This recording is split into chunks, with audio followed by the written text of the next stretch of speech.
as we speak, but let's get started. I'm Nancy McCarthy. In case you don't know, I'm a member of the Northwest Authors Series Committee here at the library. We have several committee members here today, so thank you for your support, fellow committee members. Today we are talking to author Josephine Woolington. Josephine calls Portland, Oregon home, but after taking a closer look at her surroundings, she has come to understand the nature that is her home. Her book, Where We Call Home, Lands, Seas, and Skies of the Pacific Northwest, is a natural and cultural history essay collection about Pacific Northwest plants and animals. It won a 2024 Oregon Book Award for nonfiction. And she says, my writing is rooted in close observation of the world around me. I try to deepen my understanding of home and the Pacific Northwest region more broadly. She also says, I strive for narratives that show how communities, both human and non-human, persist after decades of colonialism, habitat degradation, exploitation, and broken treaties with tribal nations. The 10 essays concentrate on the natural and cultural history of Northwest plants and animals, their current survival trends, and their likely future. And this is one of those books that has really good news and really interesting, and then I kind of go, tell us all about that. She weaves in the relationships these species play in the lives of the Northwest tribes. Among the elements she writes about are camas, sandhill cranes, western bumblebees, moss, and the gray whale. I think I found the most interesting was moss, but gray whale was interesting too. A musician as well as a journalist, Woolington also will play a few tunes during her presentation, and she does have a good time. Woolington writes stories about Pacific Northwest indigenous affairs and the environment for High Country News and other publications. During her time at the Registered Guard in Eugene, she received an award for best education coverage from the Oregon Newspaper Publishers Association. She also teaches at a nonprofit music school in North Portland that makes music lessons affordable to kids and adults. Please help me welcome Josephine Woolington.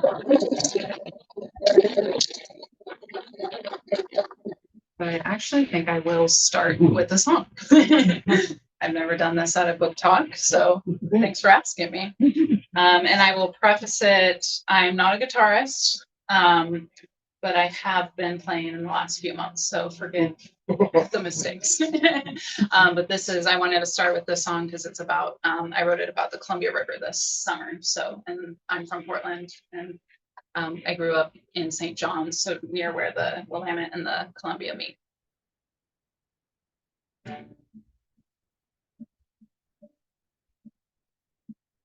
There once was a river, is now a lake. I wish I'd known her, but I was born too late. They called her mighty.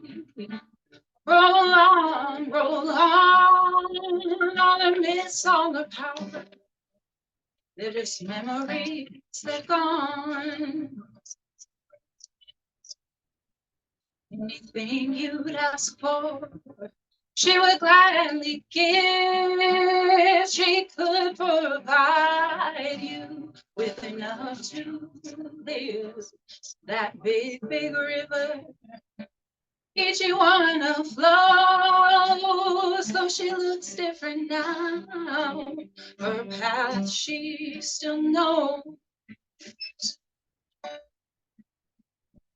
When this life as we know it is destined, she'll flow right through us. Never forgot her word, her royal return.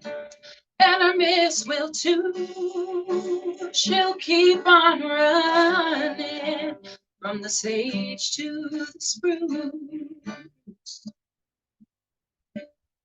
They call her mighty. Roll on, all her miss, all her power. They're just memories, they're gone. That big river made you wanna flow. So she looks different now. Perhaps she still knows.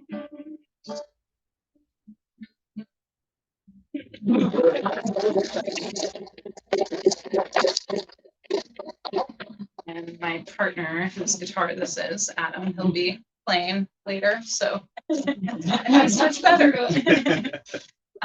So yeah, thank you for having me. I usually with these presentations just walk you through the species that I wrote about and just show you some of the photos of them and my time reporting on them. So as Nancy mentioned, I'm a journalist, and throughout the process of writing this book, which was actually pretty fast, I wrote it in 8 months. I interviewed 60 people and I got to go out in the field with a lot of them, but it was also during like 2020 and 2021 when I was writing. So a lot of it was Zoom too, but you know, writing about the environment, we're outside, so we still were able to meet in the field.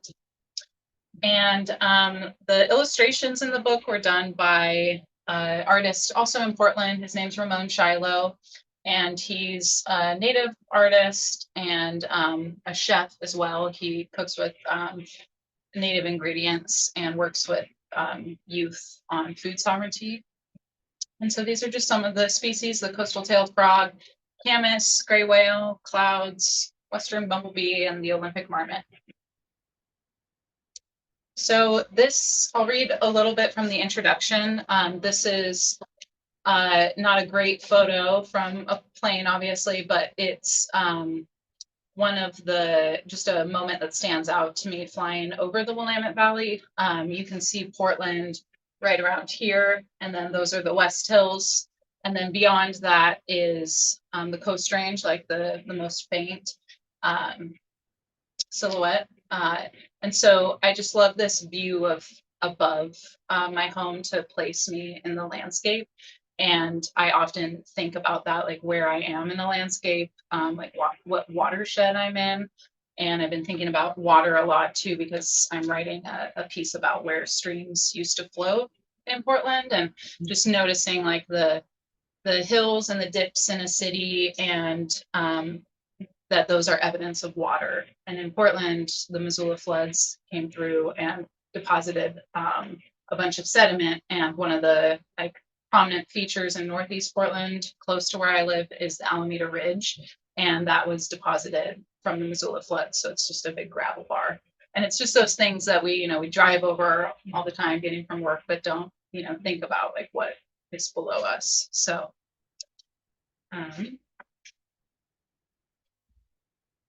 I'm from the Willamette Valley, where my home was once a lake bottom after a 2,000-foot tall ice dam hundreds of miles away collapsed, and inconceivable amounts of water flooded the ground I now walk on. I grew up near the confluence of the Columbia and Willamette rivers, where snowmelt and rainwater from all over the region joined to complete their journey back to the ocean. Not far from my childhood home, grizzly bears once indulged in Oregon white oak acorns, condors showed off their wingspans, and long ago bison roamed. Until a few years ago, I didn't pay much attention to what kinds of birds visited my backyard or what types of trees lined my neighborhood streets. I didn't think much about how Portland's Tualatin Mountains had formed from ancient basalt flows that now give the rich the best views in the city. I didn't know how long East, who we now call Mount Hood, has watched over this valley. I didn't know the names of the many native tribes and bands like the Calapooians of what we call the Willamette Valley, who were forced to give up their land and culture for people like my great-grandparents.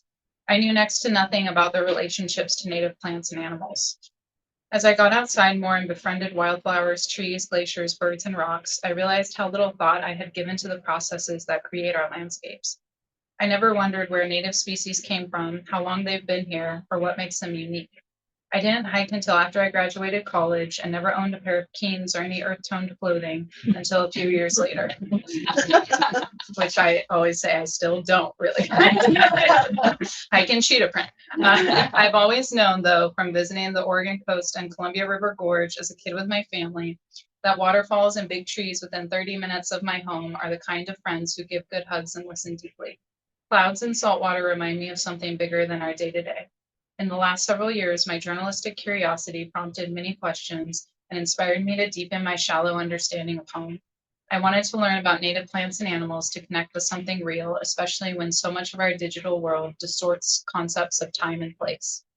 I started to notice how trees and logged forests grow at the same height. I recognized invasive plants where native plants should grow. I reflected more on how our way of life and desire for progress, all of which I participate in, require the perpetual destruction of landscapes, even in our supposed liberal green Pacific Northwest. In an age of distraction, personal brands, and constant market growth, I started to realize that maybe it's somewhat radical to be rooted in a place and entertained by things that can't be commodified. The idea for this book came to me in 2020 when I couldn't hug my parents for over a year and the world felt close to its end. While hazardous wildfire smoke required an N95 mask to simply take out the trash, I read natural history books about local geology, birds, mountains, and people. I felt comfort in looking far back to climate changes of the past, to species evolution, and it helped me in some ways to wrap my mind around our own impermanence. In writing this, I hoped that maybe I could try to better understand our climate crisis, relationships we have with the natural world, and where people have historically fit into ecosystems. So that's from the introduction. And I organized the book in seasons. So it starts with spring. This is from you all are probably familiar with Portland, so it's looking over to Oregon City, like near Willamette Falls, and this is just, I think, south of Westland High School, and it's just one of the remnants of native prairie that would have covered the Willamette Valley. And the first essay is about camas, which is the flower in bloom there. So in spring, I start with camas. And camas is one of the earliest spring flowers to bloom, so it's really important for bees and other pollinators. And this is a photo taken from, I believe, Mount Pisgah, which is also another prairie remnant. I think it's the biggest publicly owned one. And kind of the issues with preserving or restoring prairies in the Willamette Valley is that 98 or 99% of the valley is privately owned. So it's a lot of the restoration is just patchwork, just small little pieces of what used to cover the whole valley. And this camas, they have an edible bulb, and it's important to a lot of indigenous people across the Northwest. But I focused on the Calapooians' relationship to camas, and so they were the native people to the Willamette Valley. And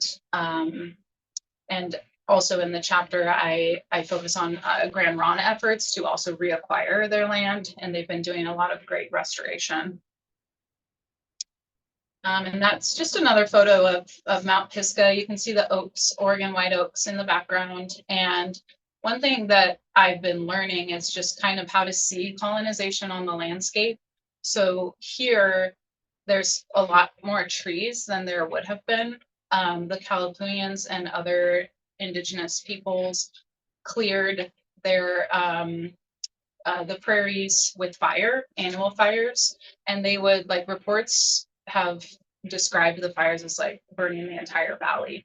And the Oregon white oaks would have had much more space around them and would have been, you know, when you see like a huge Oregon white oak and its branches like almost touch the ground, that's what I imagine the Willamette Valley to look like.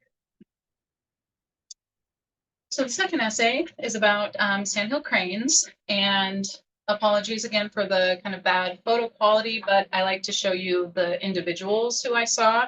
So this is from Malheur National Wildlife Refuge, and this was I think the first time that we saw cranes. Well, we've heard cranes around Soviet's Island outside of Portland, so they winter there. But as I was writing this book, I was still obviously learning about my environment and my surroundings, and so I thought I had to go clear to southeastern Oregon to see sandhill cranes when they actually just winter, like 2,000 of them winter on the lower Columbia, 20 minutes away from me. But I was also, well, I guess they would have been there because I did report the book in the seasons too, which was really fun. So I started writing when camas was in bloom, and then the next one, it just kind of all happened naturally. So sandhill cranes nest in Malheur. They don't nest on the lower Columbia. And these are the greater sandhill cranes. We get the lessers. They're just two different subspecies. And the greater sandhill cranes make a pretty short migration from the Central Valley in California to Malheur and kind of the mountain lakes during the spring. And so our sandhill cranes in Portland, they migrate from BC. This is, if you've ever been to Malheur, Steens is in the background. It's the like really long basalt fault block mountain. And you can see Kyger Gorge there actually. And so this is just one of the ponds within the basin there. And as Nancy said, you know, a lot of these chapters talk about challenges that we face to conserving species and restoring landscapes. And I just felt that it was important to just kind of be realistic about how we have changed this place and how difficult it will be to make a dent in restoration. There was a quote by, I'm forgetting who it was, but that has stuck with me, and it was something along the lines of, if we don't know what we've lost, we can't work to restore it. And we don't know unless we know what has been lost. So in Malheur, the wetlands, everything, irrigation, everything is controlled, and a lot of it is also privately owned, and grazing is also an issue with restoring wetlands. So the sandhill cranes, they do a lot of elaborate dancing. I talk about their behavior. They're very social. They mate for life. This is an image from the lowlands by Frenchman's Bar Regional Park, just outside of Vancouver, and that's Mount Hood in the background with snow geese. So we get a lot of snow geese as well. And the third essay in the spring chapter is yellow cedar. And I chose yellow cedar because I had actually never heard of this type of cedar. I only knew red cedar. And I was reading a tree identification book that mentioned a grove in Eastern Oregon, kind of near John Day. And it's the Cedar Botanical Grove, I think is what it's called. And it's just a remnant of, it's on a north facing slope where yellow cedars grow. And it's the only spot where they grow east of the Cascades. They're usually found in really cool, wet environments like Alaska. And in the like southern part of their range, like in Oregon and Washington, they grow higher up, like 4,000 feet in elevation. But in this spot, which actually this is not taken from that grove, I'll show you an image next, but in the Eastern Oregon grove, they've survived since the Pleistocene, when that landscape would have been covered in like spruce and cedar. And so since it's north facing, it doesn't get as much sunlight and it's remained really cool, and the cedars have survived. But this spot is right off of Santiam Pass, and it's called Echo Canyon. And it is also kind of one of these little patches where yellow cedars do really well. And Forest Service geneticist has studied these trees and said they grow like they do in Alaska. And this tree is called Big Mama because she's huge. I wish I had the photo of me. I would be like this small. And so the Forest Service geneticist estimates that she could be 2,000 years old. So they're really slow growing. Yeah. And so this is the grove that I was mentioning in Eastern Oregon. And unfortunately, the threat to these trees is fire, and they're not fire adapted. And a fire did burn through nearby, but the Forest Service, to try to protect the grove, set a back burn in hope that the like hotter burning fire wouldn't go through the grove. But that fire ended up killing 90% of the trees. So yeah, but there's some still alive, like this one, and then there was a lot of seedlings actually when we went there, so they're sprouting. And I should say, actually, talking about just the threats to yellow cedar, in the majority of their range where they're found in Alaska and BC, the threat is they're with less snowpack. It exposes their roots to freezing early on in the season. So it's ironic that they're like freezing to death in a warming world, but they root really shallowly because cedars are found in areas where there's not as much nutrients and in wetter parts. And so they have adapted to shallow rooting. And so in Alaska, when the snowpack melts early, but then you get like a colder frost, then the trees, there's quite a significant amount of die-off. And I interviewed a Haida weaver. So the Haida people are indigenous to the island Haida Gwaii, which is, it was called Queen Charlotte Island, I believe, off the coast of Vancouver Island. And this is one of her pieces. The Haida are known for weaving these little baskets with a lid. And it was cool. She told me that the more intricate detail in their weaving is on the inside of the basket. So you look in and you see a different pattern.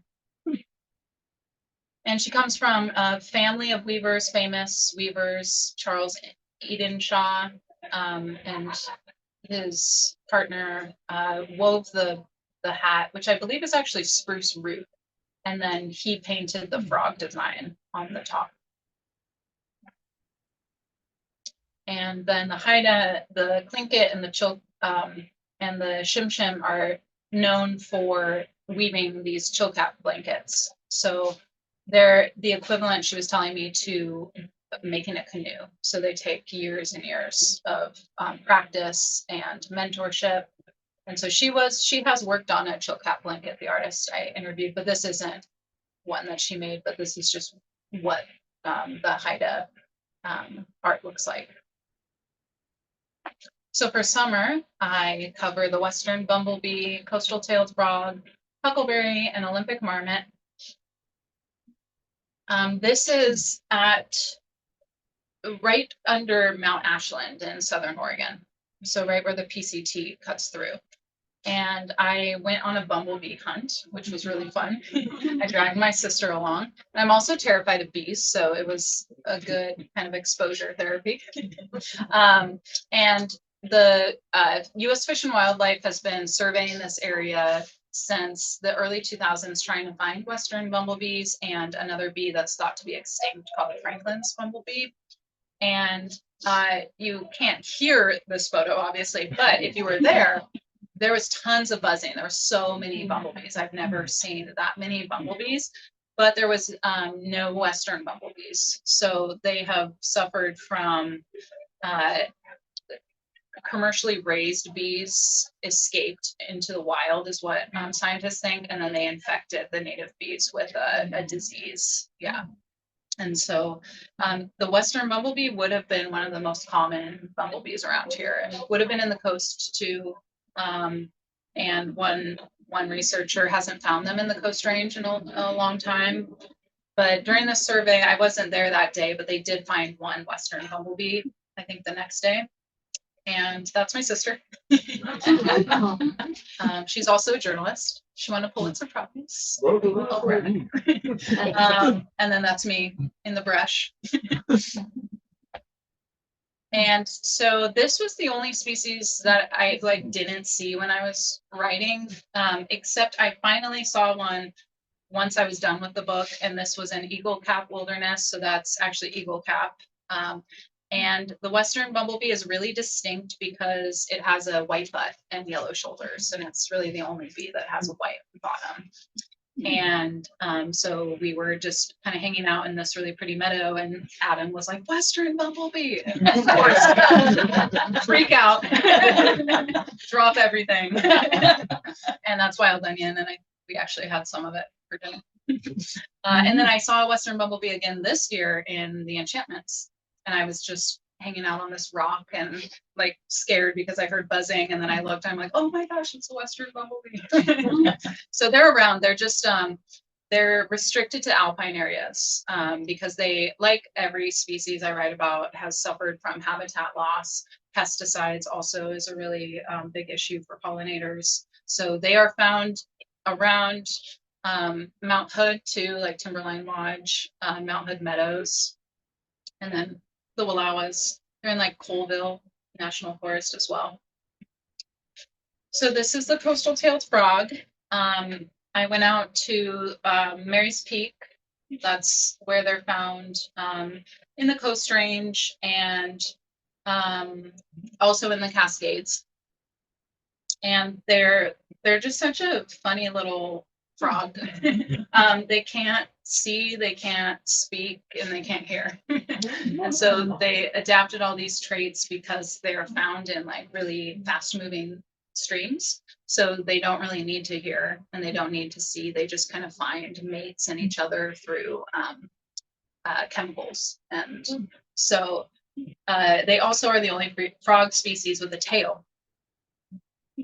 And I went out with the Oregon State University. I think he was just getting his master's degree, and so he was studying their mouth parts, which that's a tadpole, and they have adapted this kind of sucker mouth to cling on to the bottom of rocks because, again, the streams that they're born into are fast moving. So if they didn't have that adaptation, they would just wash right downstream, which is also why they developed a tail, which is like the male's apparatus. So then their like hopes of the next generation doesn't also rush downstream.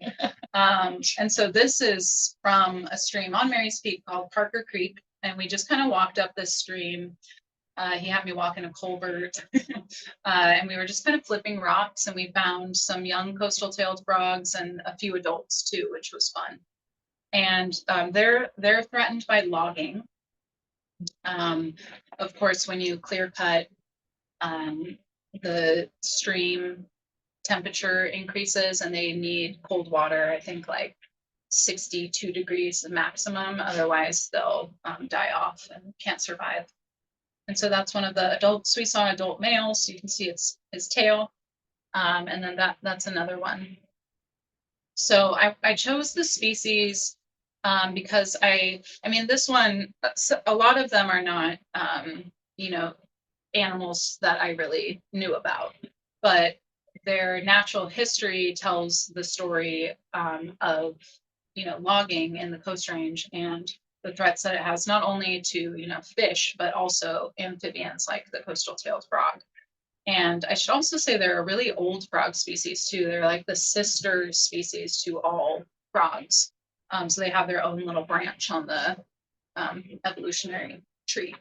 And so that's also one reason why they have a tail, is they've kind of haven't fully given up some of their salamander traits. Yeah, so they're really interesting. But this is a map from Oregon Wilds that shows all the purple is clear cuts. Yeah. And even driving here, it's always just depressing seeing, the forest.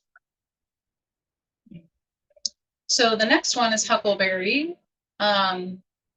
This is a view, this is Mount Adams, and this is in the Sawtooth Berry Fields, just outside of what's called Indian Heaven Wilderness. And huckleberries are unique because, as you all probably know, you can't farm them. They can't grow on a mass scale. They have to be harvested in the wild. And these berry fields are the traditional fields of several tribes like Warm Springs, Owlets, but I focused on the Yakima Nation's connections to these areas. And this is an image from, it's actually a sign in the berry fields, and you can see traditionally women would have dried the berries, laid them out on a tule mat. So tules are reeds, and they then dug a trench and put a smoldering log on the opposite side of the berries so that the fire would dry them, and as well as they dry in the sun. And you would have to stir the berries, every couple hours, and they'd dry for 8 hours, I think, maybe even over a day too. And but once the Forest Service was created, they banned fire in an effort to preserve the forest for logging. And so they also banned cultural burns, like the fires for drying the berries, as well as the cultural burns. So similar to how the Californian people would burn the Willamette Valley, the Yakima Nation would burn the huckleberry fields. And so this is probably not that far away from where, this photo was taken. And you can see like, that's just a forest.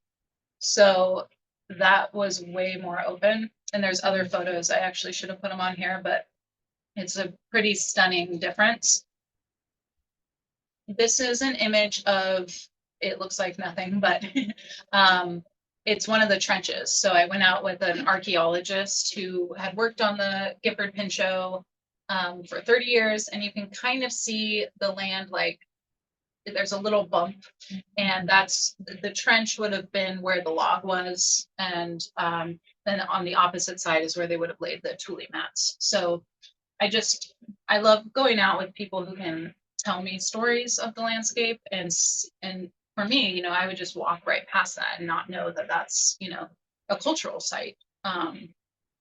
And this, she also pointed out, there's a lot of, in the surrounding forests, the huckleberry fields used to be much bigger than they are now.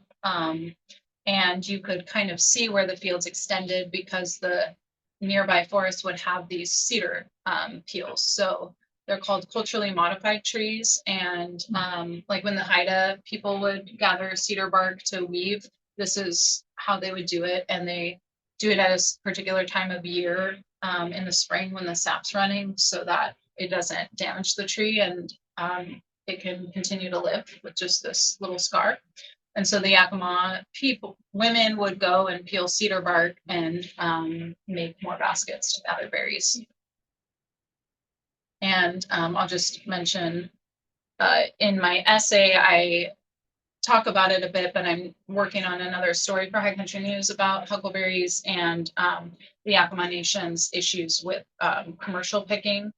The federal government, of course, in the treaties, the Treaty of 1855 promised to take care of their usual and accustomed lands and protect the areas where cultural foods grow, like huckleberries. But with the Forest Service's fire suppression policies, most of the fields are gone now. And then what's left is they're competing with commercial pickers. And so there's over 1,000 people will go into Gifford Pinchot and pick for large companies who then make the huckleberry products that you see. So I'm going into it more in my article, but I also talk about it in the book. This is the Olympic Marmot chapter, and there's a deer right there. This is taken from the Seven Lakes Basin area in the Olympic Mountains, and the marmots just live in the most picturesque place. And this was the first Olympic marmot I ever saw, perched right there. So we come out kind of from a forested area with a lot of huckleberries, actually. And this marmot is just on this really like rugged, rock fall. And I just love the contrast of like these really cute, fluffy animals being in this really intense landscape. And the marmots are endemic to the Olympic Mountains. So there's other marmots, like yellow-bellied marmots we have in Oregon. And then the hoary marmots are in the Washington Cascades. But the Olympic marmot is, since the Olympic Mountains were separated from the mainland during the Ice Age, the Puget Sound was covered in ice. And then south of there's a big deep river valley. So they could never kind of spread out and interact with other marmot populations. So they have their own unique behaviors, genetics. They create little porches for their burrows and like hang out and play. Jealous. And another letdown, but their populations have declined by an estimated 50%, but the National Park Service doesn't know exactly. Their threats have been also kind of related to climate, like tree encroachment, so they need open meadows for their burrows.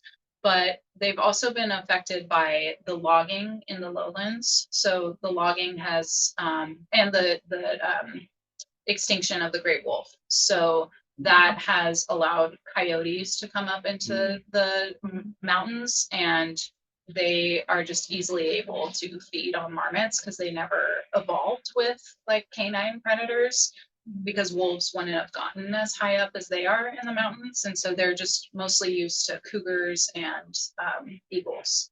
So they don't really stand much of a chance against the coyotes, unfortunately. So moss, I was so happy.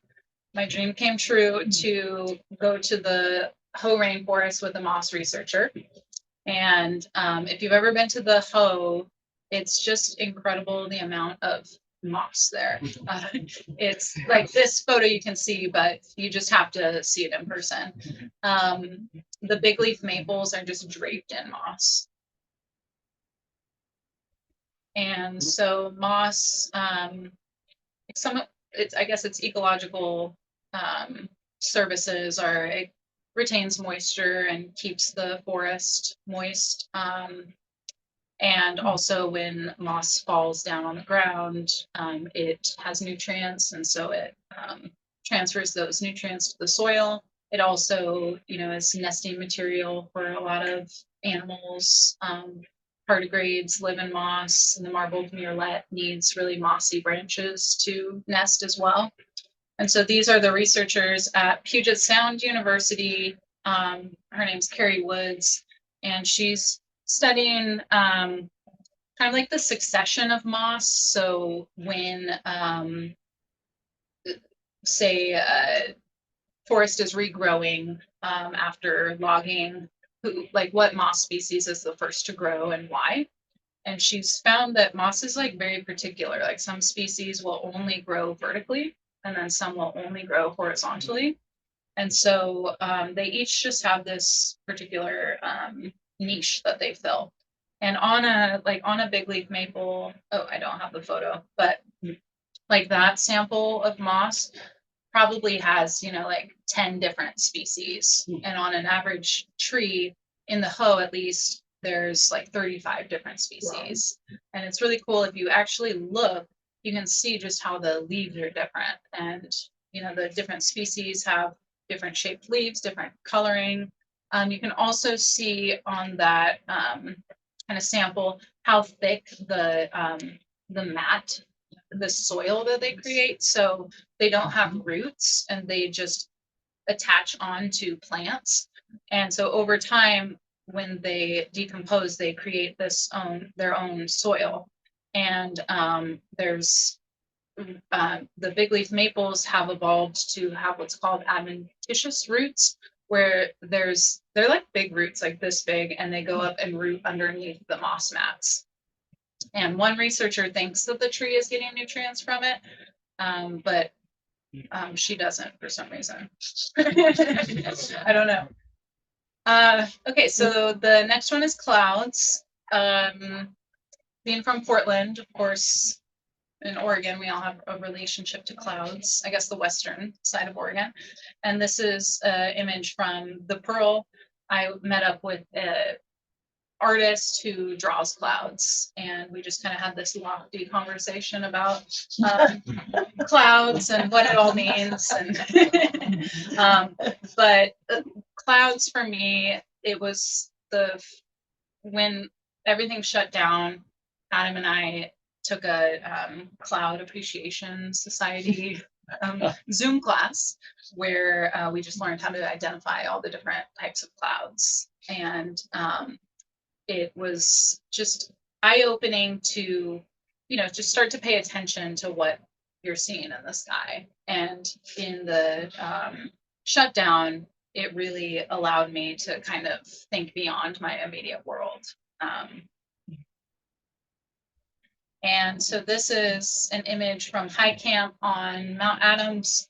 And I just love these perspectives where I'm above like the stratus clouds. Those are the kind of on our really gray days, and it's just a blanket of clouds. That's what those kinds are. But then I'm in the middle between the low clouds and the high cirrus clouds. And those clouds, the feathery ones, we learned through the Cloud Appreciation Society that they're ice crystals falling like at how fast I forget, like 200 miles an hour in the sky. Yeah. And he has a book, Gavin Peter-Penny, I think is his last name, called The Cloud Spotter's Guide. And I highly recommend it. And this was an image just of an atmospheric river. It was a particularly large one, I think in November 2022. And I just love these images of how like our local weather comes from, the tropics or Hawaii. And all of this water is just transported from the ocean to us. And that's how we get most of our rain and snow. And the last essay, Gray Whale, I saved the biggest for last. This is from Cape Lookout, and that's been our favorite spot to see whales because, as you all probably know, you can just hike right out to the Cape and look down on them. And we've seen gray whales breaching there too. So this is from their spring migration, I believe.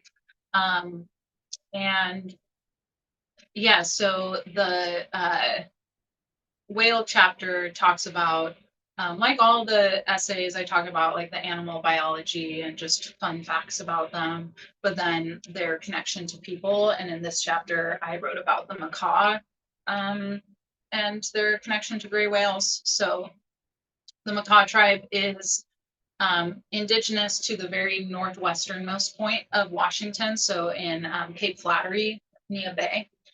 And this is an image from Ozette, the archaeological site. So there was a mudslide in the last big earthquake that hit the Pacific Northwest in like 1700. And you can see like the alders are coming in.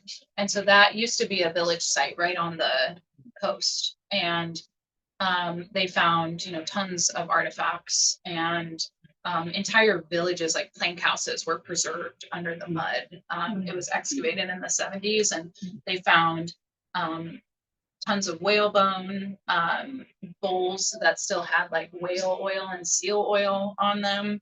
And so the macaw and other people of the Pacific coast hunt whales. And they hunted not just gray whales, but also humpbacks. And that's an image of a petroglyph. And the petroglyph is near Wedding Rocks. So in this chapter, I profiled Micah McCarty, who's a macaw artist. He also served on tribal council, and he descends from a whaling chief from the Wyatch village of the macaw. So they have 5 different villages, and his was kind of where Hobuck Beach is, if you're familiar with the area. And so the macaw have been fighting for their treaty right. Again, it was preserved to them in exchange for their land, that they would be able to retain the right to hunt whales. And during, the 70s, when the environmental laws were passed and the Marine Mammal Protection Act was passed, and commercial hunting of gray whales nearly, brought them to extinction, the government, they couldn't hunt. And the macaw voluntarily did not hunt whales because of their low population. I think the lowest they got might have been 2,000 whales. So now it's more like 20,000, but it ebbs and flows. And they were recently given, NOAA is granted them a waiver to hunt, but it still kind of has a lot of legal red tape to get through. But this chapter, challenges us because whales have become, majestic creatures to non-natives, and it can be challenging to think of, like killing a whale, but that was their reciprocal relationship with their environment. they kept the humpback whales and the gray whales populations in check. So they are a part of the ecosystem. And this is just one of Micah McCarty's masks that he made. The nose ring is whalebone, and then abalone is the shiny part. And that's a view from his village site, so where his great grandfather would have had their plank houses, and that's the Wyatch River. And as it bends, it would just flow right into the Pacific over there. And that's it. Thanks for listening.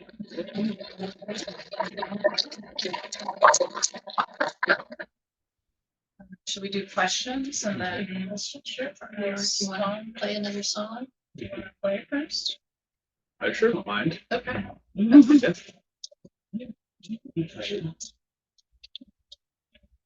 So I'll go over here. So, Okay. We joke that usually my role with Joe's writing projects is I'm the travel director. I got to play today. so this one is a Dolly Parton.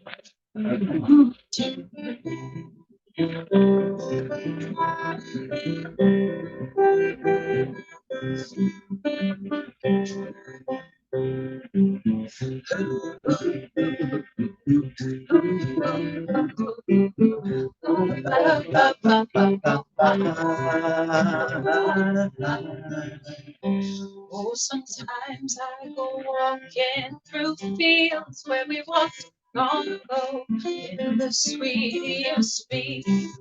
And the flowers still bloom, but they don't smell as sweet as they did when you picked them for me. And when I think you and the love we once knew. Oh, I wish we could go back in time. Do you ever think back on old memories like that? Or do I ever cross your mind?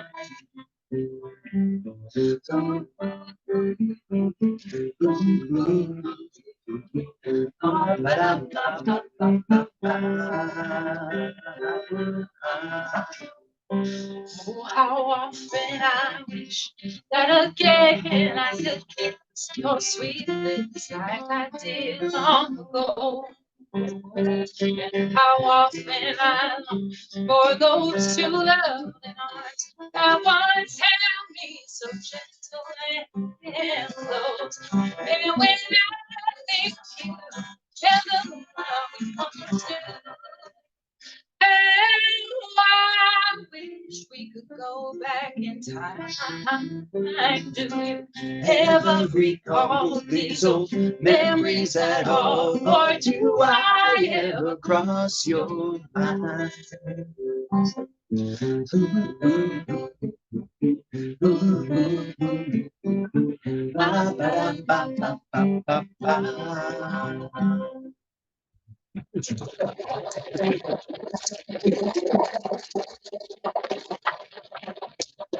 Yeah, I grew up singing and listening to country music and like soul music, and I am influenced by lyrics from country music and the storytelling, and I just love Dolly Parton, obviously, and we're gonna do a little tribute to Chris Christopherson too.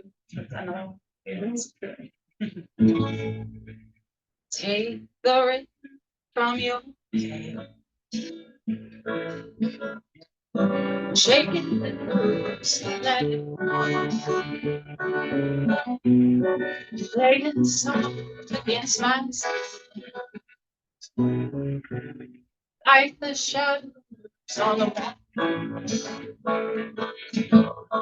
Come and lay by my side till the early morning light. All I'm taking is your time. Help me make it through.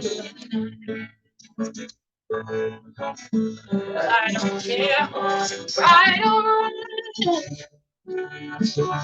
And I don't try to stand here. Let the devil take tomorrow. For tonight I need a friend. Yesterday is dead. And tomorrow's out. It's so sad to be alone. Help me make it through.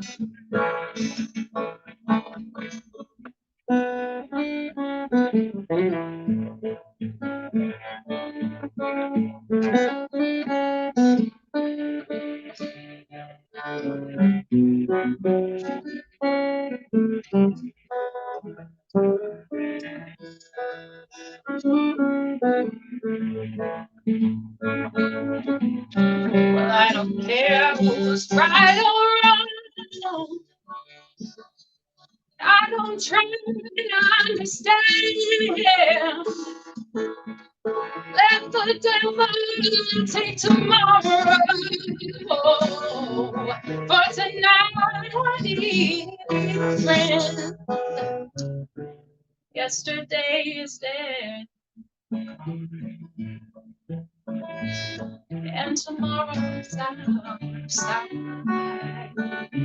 And it's so sad to be alone. Help me make it through tonight. It's so sad to be alone. Help me make it through tonight.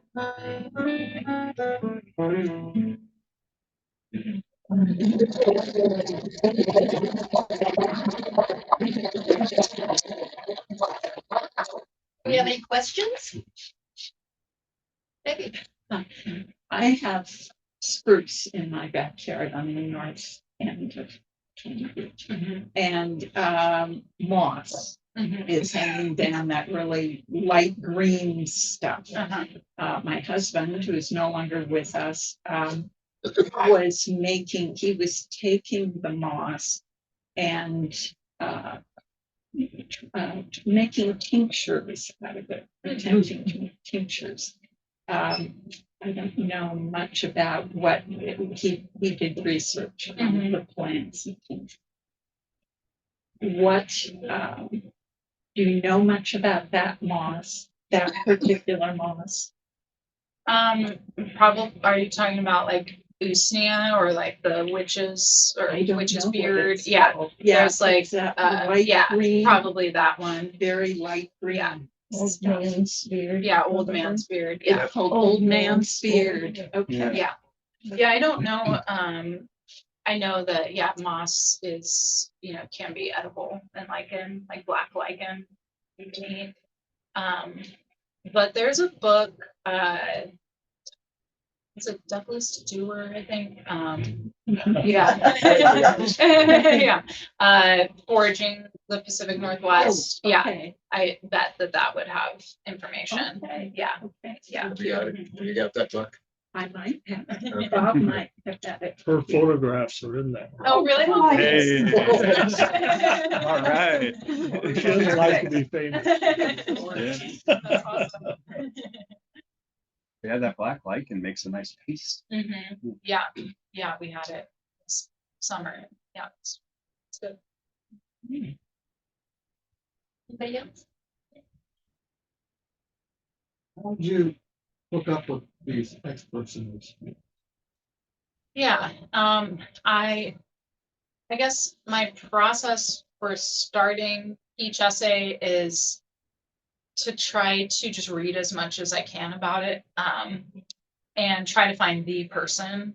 And you would think kind of with moss, for example, that, there's a million researchers, but there actually aren't that many people studying moss. And so it wasn't that hard to find, you look up on Google Scholar articles about the species, academic articles, and then you'd recognize, oh, this person has written like 10 articles about, peer-reviewed articles about whatever species. And so that would be always the person that I reached out to. But then I would also like, I got a lot of help from OSU and UW, and I would just reach out to their communications person if I couldn't find somebody. And I would just say, hey, I'm writing about coastal tailed frogs.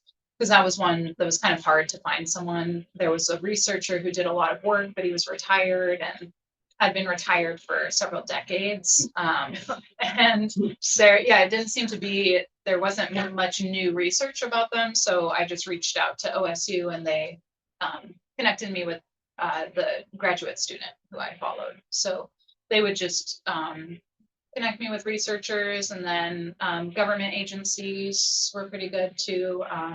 And then if I was trying to find an artist, I would just Google it and try to find a local, like the Clouds artist. I just stumbled upon her work and she was local. So I tried to, I think everyone I spoke with is local. So I wanted that to be a priority, people in the communities that they're researching about. Yeah. Do you outline your book like chapter by chapter? Do you do a thorough outlining and then write, or how do you approach your writing?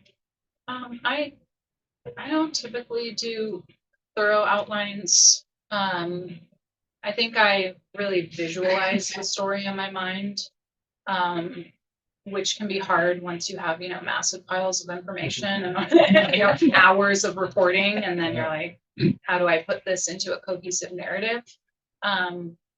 But I think some chapters I kind of had like subheads, and I would just, organize it by the topics that I wanted to go through, but I didn't do any kind of thorough outline. You wrote and reported it in the order it occurs in the book, though. Yeah. How did you select the topics that you wanted to do? I noticed also that in the book, you seem to be in some of the same places for the same species that you're writing about. Mhm. So did you go to one place and say, okay, I want to do the Gulf moss, the camas, or whatever, and all at one time? How did you do that? I think it came from when I was doing a lot of reading and researching. Like the Western bumblebee, for example, was kind of this, just this sentence in a natural history book about Mount Rainier called Tahoma and Its People. And he had mentioned that the Western bumblebee was found at Paradise, but its populations had declined. And so I don't know why that like intrigued me, because I never thought about, different species of bumblebees. And so I would just underline things and just make a note of that sounds like an interesting species to write about. And then I knew that I wanted to go seasonally, so I tried to find the important species for that season and kind of what their life cycle is like. And then with wanting to include indigenous voices, I knew that I needed to find cultural plants. So camas was kind of an obvious one for the Willamette Valley because it, grew in such abundance.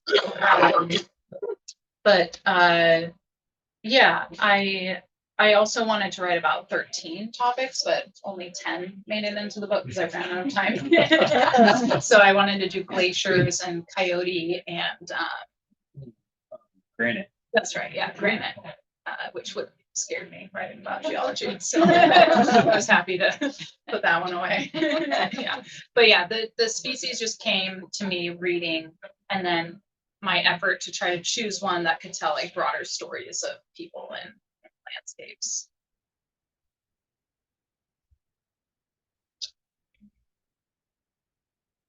I'm curious about your sister Oh yeah, and the Pulitzer, yeah. where she wrote and what the topic was. Yeah, she lives in Tampa Bay, and she's now the investigations editor of the Tampa Bay Times. Mhm. And she wrote about a lead smelter, the only lead smelter in Tampa Bay or in Florida. Mhm. And it was a place where you would recycle car batteries and kind of build this like green, but through their reporting, they found out that workers were exposed to high amounts of lead and other toxins, and just did, spent 18 months going through health records of the individuals, and they shared them with her, and she worked on it as a team, and just found that that exposure to lead, led to some people dying and many heart issues. It also poisoned the neighborhood. She got certified to test lead in soil, and it was found in the surrounding area, which is, lower income people and people of color. And then the workers are primarily Haitian immigrants. And so that was the story. So it just shows once again the importance of good journalism. Yep. Yeah. Yeah. Subscribe to your. All right, well, thank you very much for coming, and there are books here for sale and signing. So please avail yourself of those. And thank you for coming, and we'll have another next week, or next month. Doug, would you like to talk about the next author? Cliff Taylor will be coming, and indigenous people. So please come back for that. And thank you for coming.